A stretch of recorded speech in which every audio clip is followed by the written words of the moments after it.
handle the truth. Entirely legitimate topic for debate. You have offended my family. Hey, this is great, man. And you have offended a Shaolin temple. One major responsibility is to encourage people to use less drugs. I know nothing. I support a change in law to end federal criminal penalties for possession of up to 1 ounce of marijuana. We don't need no stinking budget. Homosexuality, immorality in general. Down the century, you have slurred the meaning of the words we, the people. Be warned, this is not your mother's marijuana. You could ask yourself a question. Do I feel lucky? Well, do you, punk? I want to ask you a bunch of questions. I want to have them answered immediately. Surely you can't be serious. I am serious. And don't call me Shirley. Radical Rant. Welcome back, everyone. 47 after the hour. And if you missed earlier, we mentioned at the beginning of the show that the Great Oregon Pot Debate is taking place tonight. It is televised live on our ABC affiliate, K2, or as I like to call them, Katu. KATU here in Portland, Channel 2. I'll be DVRing that as well. Also, it is streamed live. So those of you listening on the internet or watching on the internet and you are not in the Portland area, if you want to see the debate, it will be streamed live at OregonLive.com/marijuana. That's OregonLive.com/marijuana. For No on 91, Clatsop County District Attorney Josh Markey will be taking the stage. He's the man we've been doing all the open records requests on. And then Anthony Johnson, the chief petitioner of Yes on 91, will take our side. And no, I've got a question from Speed Limit in the chat room. In Maine, the head of the campaign for legalization has challenged the police chief to a hit-for-shot duel because the police chief said that it was ridiculous to say that marijuana was safer than alcohol.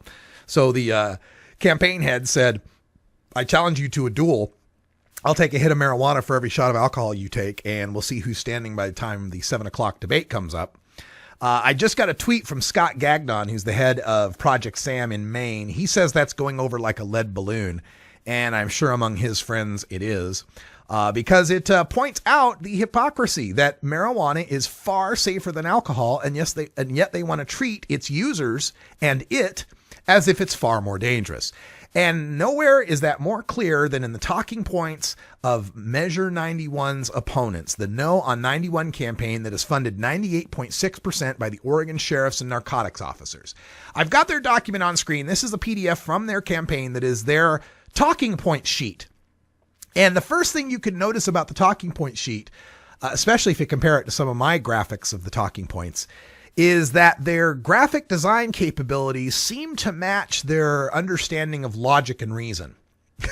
Because this is one of the worst things. They've got a bunch of graphics here that aren't lined up, and they're blurry as hell. Like they took low-res clips off the internet and, and then blew them up large. So they're blurry, and the graphics overlay some of the words here on the side so you can't quite read everything. I mean, it's just a mess. But ignoring that for the moment, let's go on to the actual content of this fact sheet, so to speak. First of all, they want to point out that there's no established driving rules for marijuana impairment in Measure 91. That's right. Doesn't need them. Because, driving under the influence of marijuana is already illegal. Cops already bust people for marijuana DUI. In fact, Josh Markey, who will be arguing the No on 91 case, recently secured a conviction for a marijuana DUI of a 19-year-old man that even Josh Markey said was probably not high. Oh, let me hit this one. Speed Limit brings this up in the chat room that Josh Markey is going to hammer Measure 91 on the section that lets weed into prison. I hope he brings that up because Anthony will shut him down so quick. These are two lies. I mean, outright lies that the No on 91 campaign is using. One is they say that there's a Section 55 in Measure 91 that makes it only a ticket to smuggle weed into prison. It adds a ticket for accidentally bringing your weed into prison. There's already a Class C felony for smuggling weed into prison knowingly. What this was say you're a guard and you smoked some pot on the weekend and you left some weed in your pocket, and then you go to work on Monday and you've got weed. They added this ticket so that the guy who accidentally brought his weed in, who wasn't trying to smuggle it, he just accidentally brought it in, couldn't say, oh, gee, it was just an accident, but hey, Measure 91 makes it legal for me to possess this. Or on the other hand, make it so this poor guy who just accidentally brought his small bit of stash to work gets a felony when he wasn't really trying to smuggle weed into prison. It's such an egregious lie on the No on 91 campaign.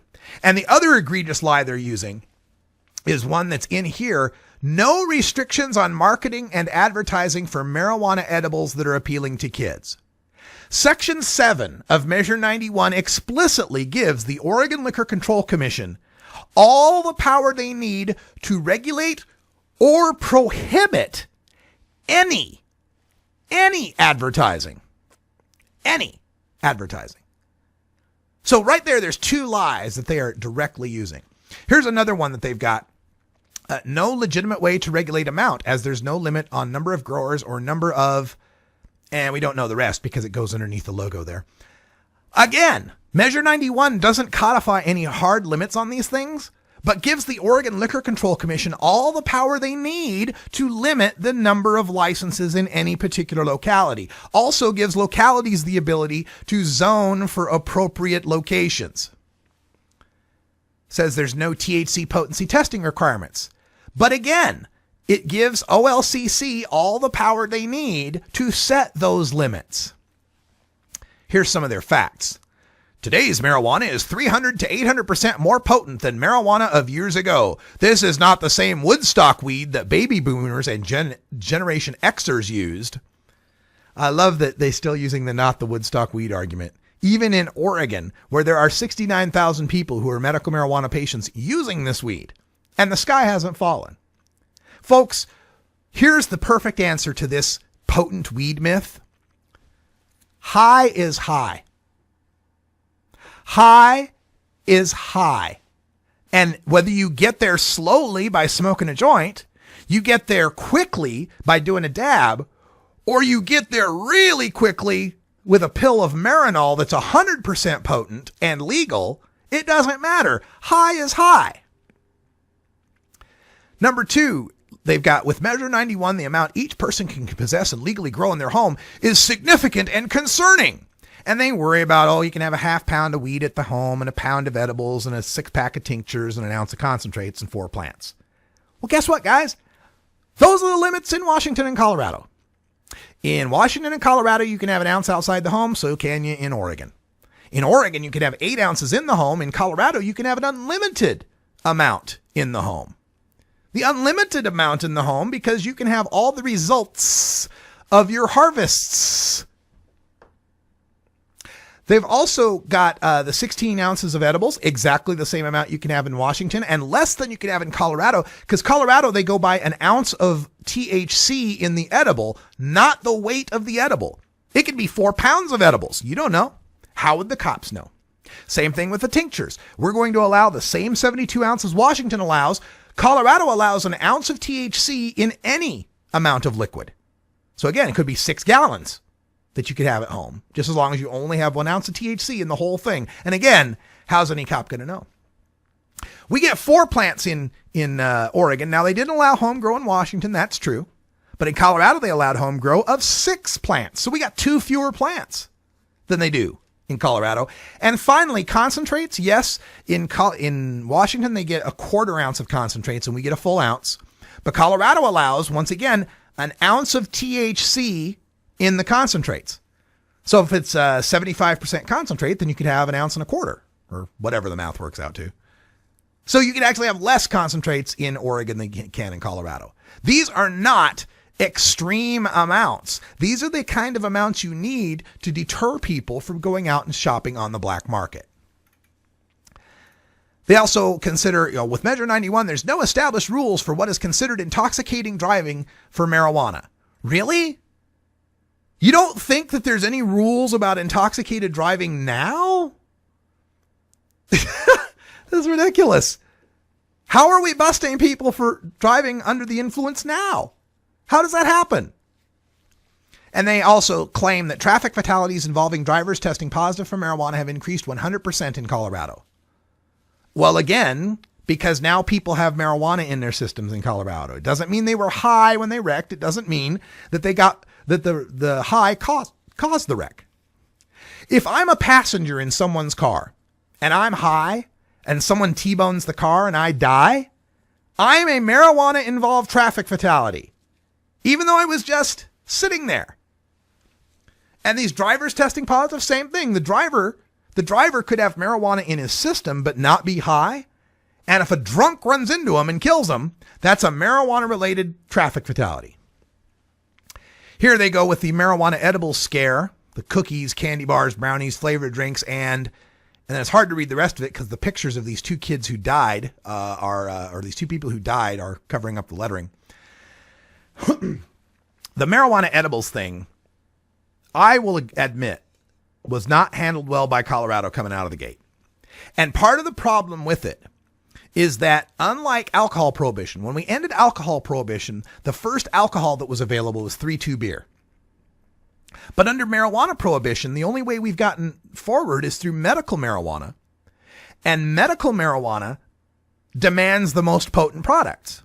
So now we've got all these newbies coming in to legalize marijuana being offered the most powerful medical marijuana products that have ever existed. Now, once again, high is high, right? High is high, but you can take too much at one time and you can end up with negative effects. But again, it's not going to kill you.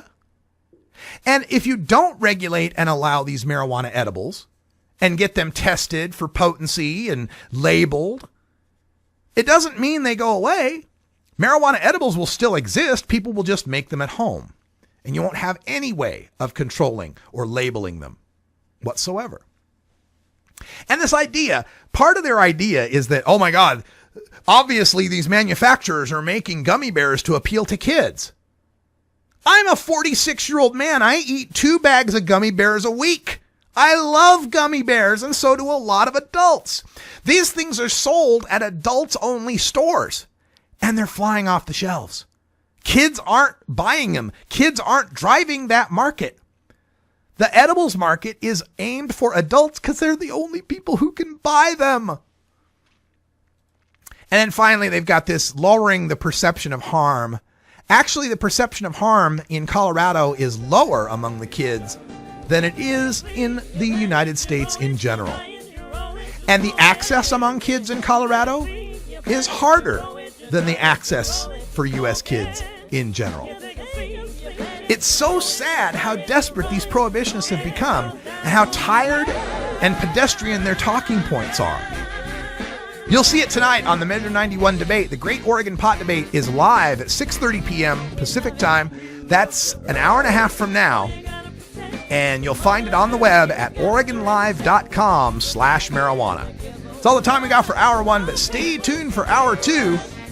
We'll talk more about the Measure 91 debate. And also, I've got a new video from High Times on how to take a dab.